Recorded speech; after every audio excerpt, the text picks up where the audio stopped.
Welcome back, Tough Men of Faith. What's up, RT? I'm doing all right. You? Yeah, dude. Had a good day. Did you?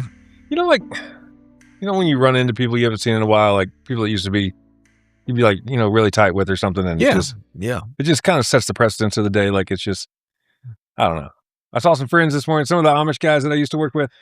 I ran into them this morning and, just everybody was really happy to see Nick for some reason. So, you don't get that very often. I know. Except for your dogs. When you Yeah, get home. my dogs is about it. Yeah. So, no, it was a good day, man. It's fun. Yeah. I haven't slept in over 24 hours. Really? Yep. You So, look like that. do I look that bad? Yeah. I've had a few people that, obviously I don't go around sharing that with everyone when I see them. I haven't slept in 24 hours. Yeah. But I've had several people ask me, like, man, you doing all right today? Yeah, I'm right. like, yeah, why? I don't know. Yep. Hey man, have you slipped or Yeah. are you backsliding or something? Yeah. you look like you've got some habits going on. But sometimes you think you can fake it, right? Like, Oh yeah. I looked in the mirror, thought, I look all right. Yeah. I look all right. The problem is when you look at your eyes. Yeah. I think the eyes are a dead giveaway. Yeah. And then you're just not sharp mentally either. Yeah. Like I've had several meetings today. I'm just sitting there like, I do not want to make a decision today because I will regret that tomorrow. Yeah. And then, even I talked to Karen a little bit and I said, hey, I just going to warn you, like I'm wound a little tight today. So Right. let's not talk about anything too deep. Okay. It's kind of like when you're falling asleep, if you're married with your spouse, it's not a good time to talk about serious things. Yes. Because you say, or you'll agree to some things that you didn't know you agreed to. Yeah. Rachel does this to me a lot. Yeah. She waits till I'm falling asleep and she, starts jabbering. And then she's asking me to do things. It's going to be okay. You need to be careful for what you say in here. I know. Okay. She's one of my biggest fans on here. She always listens. She does. I'll say that. Yeah. Because occasionally But maybe this is my way to call her out and tell her to quit doing that. I don't think this is the She platform. tells me all the time. I don't. You agreed to this the other day, and I have no recollection of it. And I don't think this is a platform for that. Well, it's too late. It's out there now. What else you been up I to? don't think we can edit this. No. What? Nothing, man. I had a closing today at work. We built a really nice house for some people, and they're going to get to move in the next few days. So that's also fun, Yeah. Just the whole day's been a It's good probably day. rewarding, like your job, like you get to see something completed. You start with ground. There's ground. Right. Then all of a sudden there's a foundation. There's a whole, a basement or foundation. And then, 9 months later, there's a whole completed house. Yeah, and you get to sit down with people or walk them through the house. And the cool part is, too, people are spending $1 million, $2 million, $3 million. It's cool to make their dreams kind of come true in their house. It's, I do thoroughly enjoy that part. Yeah. Yeah. I'm good at relationships, too. Like, I like having relationships. Like today, another guy that I built a house for 2 or 3 years ago called me and it's like, hey, I think I'm in the area that you work in. Can I drop by and see some of your projects? And it's like, okay, maybe there's a slight impact that I made there on someone to call me up, 2 years later. Yeah. And look at this podcast, Yeah. It's the relationships that we build here. Some of them that we don't know we're building. I have a guy he's texting me every day for about a month. He wants to come see the studio. Yeah. And I just haven't had a time or remembered to tell him when we're going to be here. Yeah. Yeah. Well, it is like that connecting piece. Early on, I didn't realize how important relationships are. Like, to help like things I'm doing, to help others. Yeah. So now I have a long list of people I can call. It's just helpful. Right. Yeah. Yeah. It's pretty cool, man. And it's cool to make connections for others. Yeah. So for me, it's usually ministry. Like I know a guy who runs this nonprofit and a guy that's running this nonprofit, and they have like some similarities or way, and you're able to make that connection. Yeah, and you get those two together. You see the kingdom advancing because of them working together, and they didn't know each other, and so it's just a lot of fun. Yep, it is.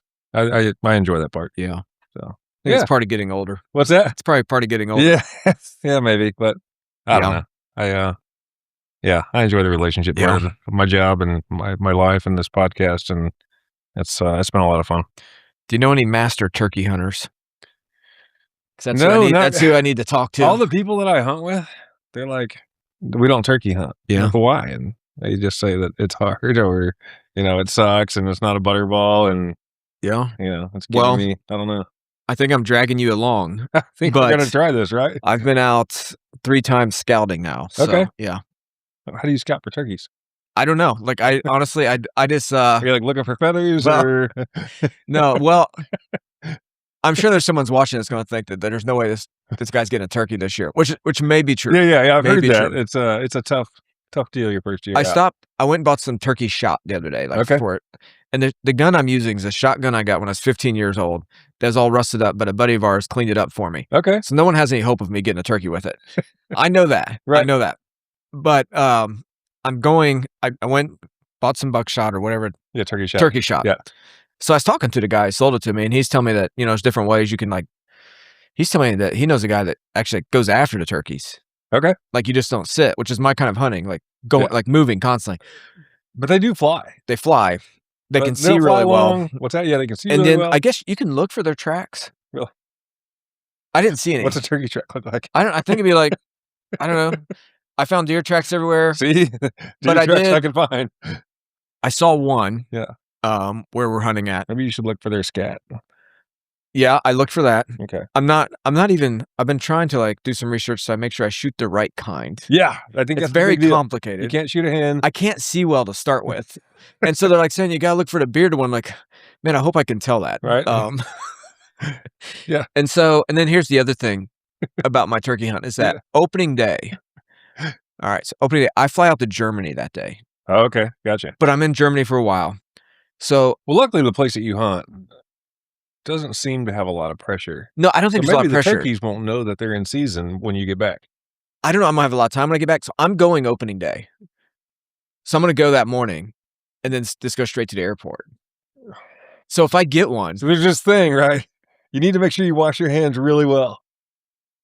After there's a gunshot, or there's there's an explosive testing machine at the airport, and they randomly pull people out. They're like, put your hands on this thing, and it sees if there's any kind of explosive material that's been in your hands. I got called one day to have to do this, and it luckily I didn't have an issue. Yeah, I doubt I take a shot, but I'm gonna be out there opening morning. Yeah. So this is where I think it's a Tuesday or something. So I may if I get one, I'm not gonna have time to. I don't even know how to clean a turkey. I don't either. I'll have to watch a YouTube video, but I'll probably call you to come clean it. Yeah, or drop it off at your house. Right, yeah, drop it off my house. I'll wait to the airport. Put it in the freezer. Yeah. So okay. Put it next to the ice cream so Rachel finds it. Yeah. I have a turkey call. You got me a turkey call. They get you a turkey call. And then I think have you been practicing with that? Well, here's what happened there. Those turkey calls are annoying. I know. Did your wife take it from you? The family is not happy about them because even in the garage, it echoes through the whole house. Okay. Yeah. I mean, you got to get good at it, I think. Yeah. You'll be one with the turkey. That's, Which, it should be easy because you're kind of a turkey yourself. I don't know about that. Yeah. But yeah, so that's what I've been getting ready for. Yeah. I like it. I just didn't know if you had any good connections of. I don't know any turkey hunters, but I think YouTube's our best friend. Yeah. Yeah. There's guys out there getting paid to make YouTube videos on turkey hunting. So we're talking about real life stuff and we're having to pay to do it. Surely we could do it. We'll figure it out. What else is going on? Well, this comes out. Changing the gun was a big hit. Was it? Did you hear about it? I've heard about it from several people. Like, what's going to be next? I was like, I don't know. I have to find something cool. I have a few. But then this led to good conversations. Okay. Oh, I used to rabbit hunt. Yada, yada, yada. Or, it's just. I'll bring one next week. Okay. Yeah, maybe. We don't want to show everybody what we got. Yeah. You got to keep something secret. Yeah. What are you laughing at? Nothing. I'm having trouble staying awake over here. I can see that. You look like you're nodding off. No, I'm not nodding off yet. Okay. But what was I going to say? Oh, March Madness is starting. Yeah. We did a bracket for Tough Men of Faith. Have you filled out yours? Dude, I don't know how to do a bracket. Jeez, man. I'm not real sporty. You don't have to be real sporty. Real sporty people don't even win. Really? Yeah, we do one for a family and she's my 4-year-old niece that wins. I know a guy that's really good with spreadsheets. I'll call him. Okay. Yeah. I don't think that matters. It's just luck. Really? Yeah. Just luck? Yeah. You understand what the bracket is. Yeah, no, I get it. Okay. I'm not a sports guy either, but I understand March Madness bracket. Fill it up. Good. Maybe you can show me. No. I don't have the energy for that today. Not today. Blake will. Yeah, okay. Sounds good. I doubt it, but we'll see. Blake looks better tonight than he did last night when I saw him. Really? Looked terrible last night? Do you mind if I share that story, Blake? You saw Blake last night? Yeah. What were you guys doing? Yeah. No, I wasn't doing anything. I was getting ready for bed. And then you saw Blake? Yeah. Yeah. Did he FaceTime you? He doesn't have an iPhone, so we can't FaceTime. He calls. I know. Blake calls me, and Blake doesn't call me late at night. Yeah. And it wasn't late, to be fair, it's like 9:30. Not late for him. Not late for him. Yeah. It's our bedtime. He's like, hey, basically like, who can I come let me into church? And Blake has a key to the church. Like, he does more work than who said that? Blake did. Need someone to let him into the church. Okay, gotcha. So we have someone that works at a church that lives right next to the church. Yeah, you can go knock on their door, but he did. But good luck. Okay, he borrowed their keys. Really? Yeah, to get into the church. Okay. And he's in the church doing some work, and somehow he managed to lock himself out of the church, and his car key's in the church, and that person's key's in the church. So he had no way to get in the church. They didn't have a way to get in the church. So he calls me up, and he has to wait till I get to church. Now, I drove really fast getting to church. Yeah. I did not realize, like, we flew. I mean, at the speed limit. Yeah. And then roughly, we get there, and poor producer Blake. He's sitting outside, and he's outside, shorts. He has like this white undershirt on. Yeah. I'm sure he's hot and sweating working inside because it's burning up in there. And he's out there in his jeans, this shirt, like standing at the door, his hands in his pocket. My youngest daughter's with me. We were rolling, like laughing so hard. I mean, we felt bad too. Yeah. This roll up. And I don't know, he was out there a while. That's so funny. Dude. Yeah, man, I felt bad for him. Anyways, we need to get to the topic today. No, dude, this is way more fun. Is it? Yeah, I mean, I was dying to talk about faithful stuff when you just talk about this stuff. Well, faithful servant there, right? Tuesday night, serving the church. Yeah, look at that. Trying to wire some stuff up because we have this. That's what this whole thing's about. This room for servant leadership, crying children. So yeah. Oh, you're still working on that? Yeah. Yeah. Yep. Great. Yep. Yeah. Okay. Sweet. What's up? Make sure you fill out a bracket. That's where we're fill out a bracket. Blake knows how to fill them out. Man, this just goes sideways. Yeah. And then this week I thought we're leading into Easter. And so as a church, we've been working through the book of Luke. Yeah. And so I thought we could talk about Luke. Okay. What? I got a phone call. It was underneath my leg. And my leg was like vibrating. Yeah. What is that? So yeah, Luke chapter 23. Yeah. 22. I brought my sermon notes. I just wrote my sermon yesterday. Did you fat finger it early? And did I tell you 22? You told me 23. No, it's 22. Yeah, that sounds more in line. Yeah, it's 22. That's what I was thinking when you texted that earlier. Yeah. Well, you're becoming a biblical scholar. Like, I'm really proud of you. I don't know scholar's the word I do. Hey, would you have known a few years ago for like, we want to talk about failure and leading up to the cross. And if I'd have told you a chapter, you disagreed with me then. Yeah. Now you're like, man. I don't think that's the chapter. I don't think that's the chapter. You're a chapter too late. Yeah. Kind of direction is going like, look in this, like, we got Easter coming in a few weeks. Yeah. Are you going to keep that dumb grin this entire time? Most likely. Okay. I love doing what we do. And this is just, Well. I should have made sure I don't have anything in my teeth. You don't have anything in your teeth. I can't see that far anyway. Okay. So yeah. But the idea of like failing. Yeah. I think sometimes we don't talk about this enough that we try to hide it. Right. But we all fail in places. Oh yeah. And I think some ways to think of it is like maybe at work, relationships, your Christian walk, or like, go ahead. I fail daily with my wife. Yes. But if there's ever been... We just talked about this at the beginning. Yeah, and maybe you can relate to this. Like, has there been a sentence that you said or a thought you said, you're like, I should not have said that. And you wish you could take it back. Yes, that happened. Maybe that's happened a few times in my life. Yeah. Or maybe a moment, something happens, and then the second that moment happens, you're like, immediately, I need to take that back. Yep. I wish I wouldn't have done that or said that. And so, as Christians, I think there's sometimes we're walking around with weight that we wish we could undo. Yeah. I felt that way. Right. There's things like, I wish I wouldn't have done that. Really? Yeah. Okay. Yeah, I'm not perfect. I know he thinks I'm a pastor. I am. And when we think about the story of the cross, right, the focus is Jesus and God's glory and what he's doing. But leading up to it in chapter 22, we begin to see like failures of others around that. Right. And I think that's important for us to look at is because the story of the cross really, at the beginning of it, you see human failure as the point of it. Right. Right. It's like, hey, because we failed so much, or because we failed at all, there was sin. Yeah. Something had to be done. Atonement had to be made for us. That's what happens at the cross. And so just the 2 chapters before we see the cross taking place, we see a lot of failure. Right. So I thought maybe we could just talk about that for a few minutes. Let's get after it. I thought we could relate. Yeah. So the first one you see, do you have the Bible pulled up? I do. It's like verse 39. It's a long text. We may not want to read it all today. But verse 39 through 46, that's where you begin to see the disciples are supposed to be praying, right? And they sleep instead of praying, right. So yeah, I mean, I can relate I to was that praying with today. my eyes closed. Yeah, I mean, he tells the disciples something very specific, like pray that you won't enter into temptation. Right. And then he goes on ahead, and he knows the pressure is about to hit. He knows what's getting ready to take place. But instead of praying, the disciples fail him in ways because they just begin sleeping. Right. And so when he comes back, he finds them sleeping. Right. Like, how discouraging would that be? Right? And then there's exclamation points in the Bible, so you know it's and it's in red. Yeah. I don't even know. This went over my head. Huh? That went over your head? Yeah. Oh, okay. Anytime Jesus talks, it's in red. Oh, yeah. But, I use the point here that it's in red and it's got exclamation points, so it must be serious. It's serious. But you'll notice there that I can't remember what verse, but they were sleeping because of sorrow. Like That's generally why I sleep too. Yeah, well, there's just they were overwhelmed. Yeah. So it wasn't that, man, we're just really tired today. Like, I'm just really tired today. I Right. could lay down right here on this plywood and fall asleep. But I bet you're probably overwhelmed too.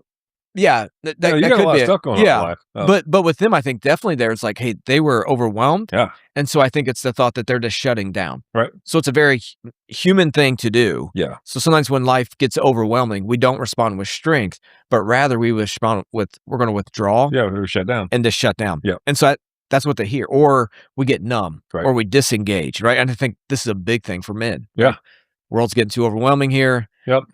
My wife's telling me this. My kids are falling apart. Yeah. My job's mad at me. My spiritual life, I just kind of taking a back seat, and we just become numb, and we're just exhausted, and it's not like open rebellion. It's like, I need a break. I'm just going to check out. Yep. Right? I'm going to disengage. Yep. And so failure a lot of times comes from disengaging. And Right. so that's what we see here. That it's disengaging and staying disengaged. I think that's the issue is, I can disengage on something for a while and then re-engage, but when you disengage and then you stay disengaged, I think it's real easy to lead to failure. Yeah. But what happens like here, like when they don't engage, like spiritually, they're not engaging in the spiritual battle.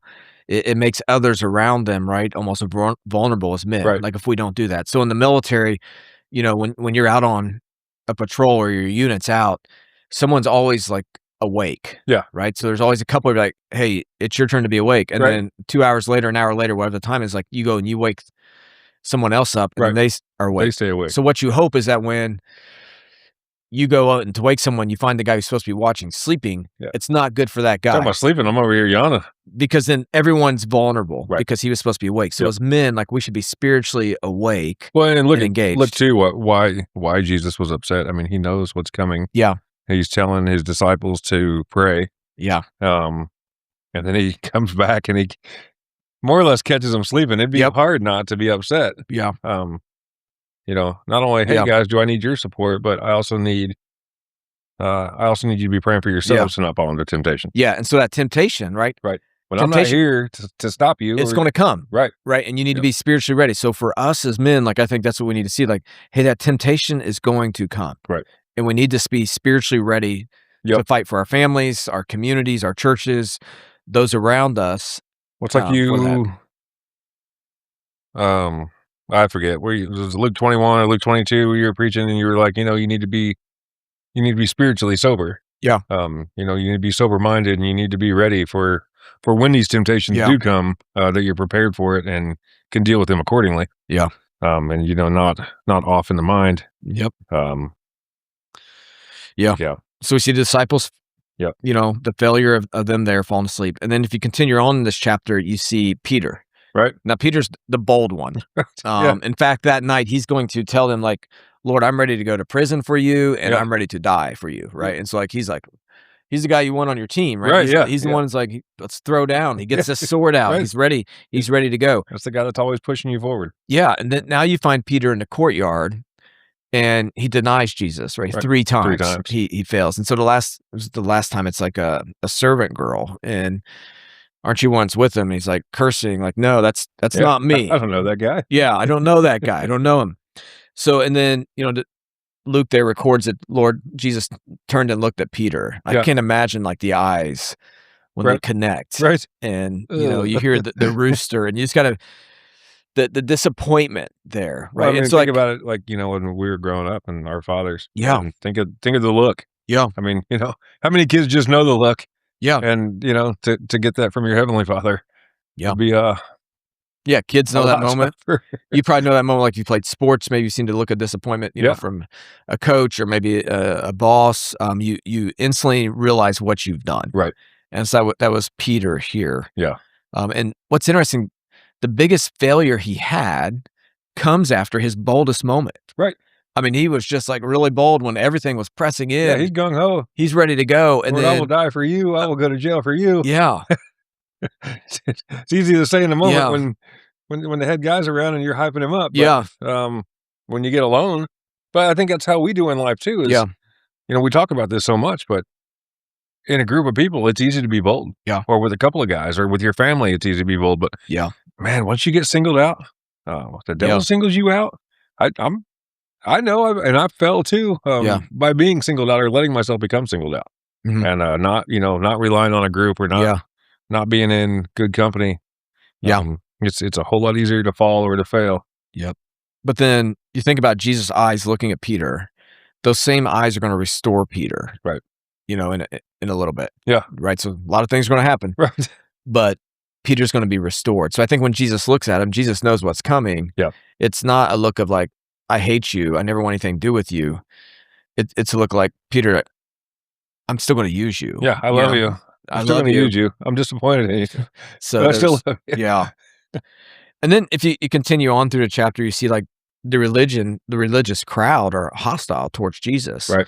So they condemn him, and that's a group who really failed, right? They're the Yep. ones like, the Messiah is here, Right. yet they mock Jesus, they beat Jesus, Yep.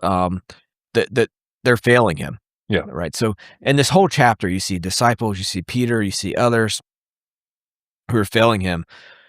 But the hope of the gospel and the primary point of it, right, we see is we serve a faithful Savior. Right. So amidst all the failure, Jesus doesn't. Right. He stands firm. When everyone else is collapsing, Yep. disciples are weak, Peter's denying him. Yep, even his own people that are closest to him Yeah, are failing, yeah, and he still stands yeah. So firm. he goes, he prays, he submits to the Father, Yep.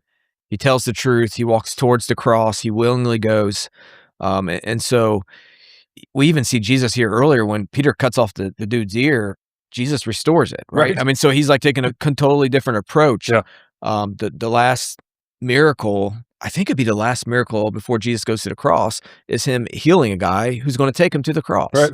Um, so it's Yeah. just I'm not positive on that, but I'm trying to use my limited mind today, and I think that would be showing mercy there. So it's just this idea of like when we are falling apart and we're failing, Jesus is standing firm. Right.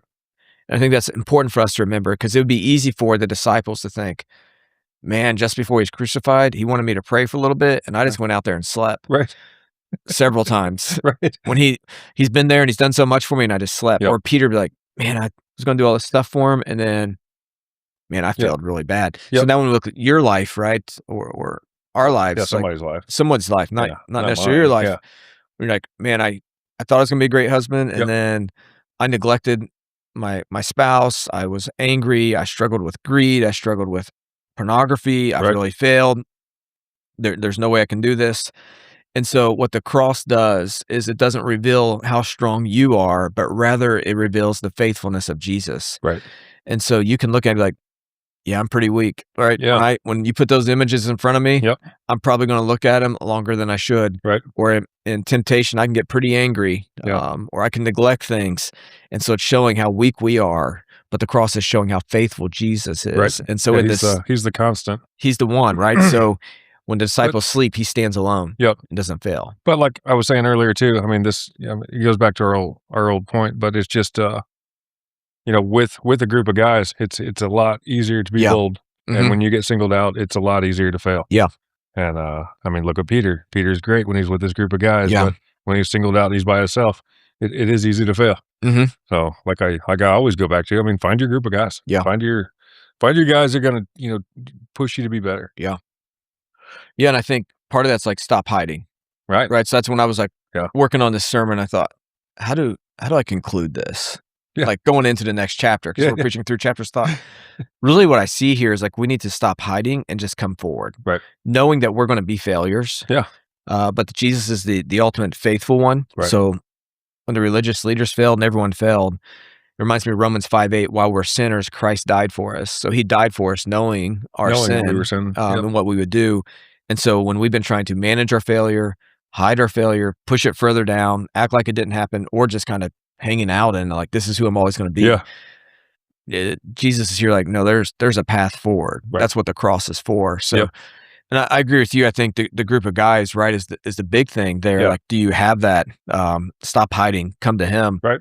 And get around some other guys. But are they a good group of guys? Well, yeah. And that's something too to look at and just, are these the right people that I should be spending my time with and trusting, and being vulnerable with.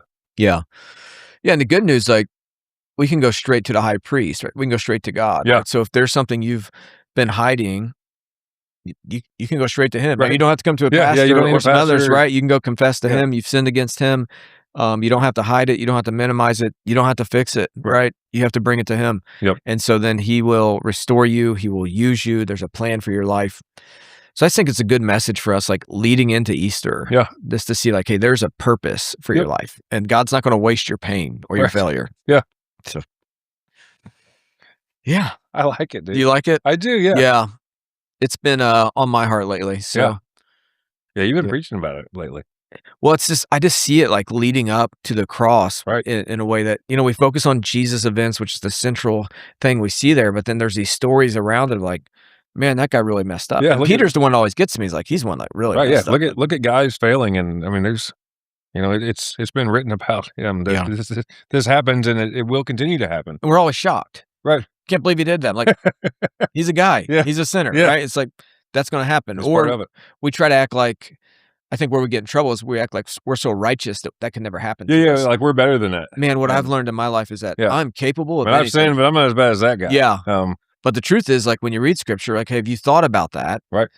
Then it's like you've committed it, right? And so you're capable of it. You're just as guilty once you've committed a sin. So, and God knew that. Still loves you. Still wants a relationship with you. Yeah. Still has a plan for your life. Right. Sometimes Christians have trouble like showing grace. Yeah. And still seeing that people are useful. Right. We're quick to we're quick to pass judgment and to feel like we're not doing as bad as the next guy. That is true. Yeah. And we can always like, that's why I hang out with you. Here we go. Yeah, no, but we are like, we can look around and find someone worse off than us. Yep. Like, well, I'm not as bad as them. Well, you may be worse because the religious crowd here is the one that was ready to hang him on a tree. Right. So, yeah. Anything else? No, man, this has been good. It's been good. I'm looking forward to hearing about your turkey hunting. Well, I'll keep you posted. Yeah. Just keep your phone on opening day in case I have to call you up. When is opening day? I don't know. Okay, it's like a Tuesday or something. I think it's a Tuesday. Sounds good. So, well, thanks for joining us. Yeah. Check this out. Check us out, like and share and all that stuff.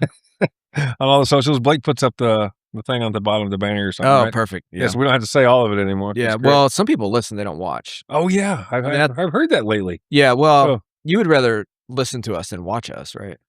Not now that I've built the studio. Oh, okay. I like seeing my handiwork. But, check it out. YouTube, Instagram, X, Facebook. See you guys next week. Check out. Oh, not yet. Nick's not done. Well, you got to check out Increase Jesus. Increase Jesus. Yeah. Yep. See, you're falling asleep over there trying to wrap this up, but check out increasejesus.com. He's got some really cool shirts this week. I think they came from his site. So that's really cool. Yep. All right. We'll see you next time. See ya.